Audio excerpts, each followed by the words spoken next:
Sa selebrasyon ng Eid-ul-Fitr, handog ng iMinds Philippines ang isang hapunan para sa mga persons deprived of liberty sa female dormitory ng BJMP Cotabato City. Ang kwento mula kay Geneza Garcia. Sinalubong ng ngiti ng mga persons deprived of liberty sa BJMP Cotabato Female Dormitory ang pagbisita ng iMinds Philippines araw ng Martes, 1 ng Abril 2025. Handog ng iMinds ang isang hapunan kasamang mga kawani ng kulungan bilang pakikiisa sa selebrasyon ng Eid-ul-Fitr.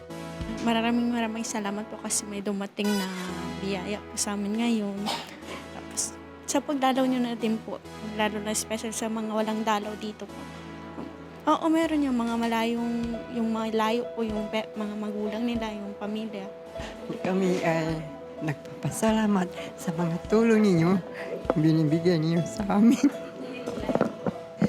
Kaya mahalaga ito sa amin, ma'am.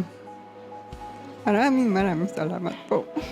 Di po kami nagsisi dahil po yung mga bagay po doon sa labas na hindi namin po natutunan is dito po namin natutunan dahil po sa pagbibigay po namin ng zero din ng mga lahat ng activity, pang-aaral, kung paano po paano po magpatawad sa kapwa mo o paano po ituwid yung mga mali. Sana po sa aming paglaya po yung mga natutunan po namin na dito ay dapat mo na i-apply sa aming mga mahal sa buhay, lalo na po sa aming mga anak.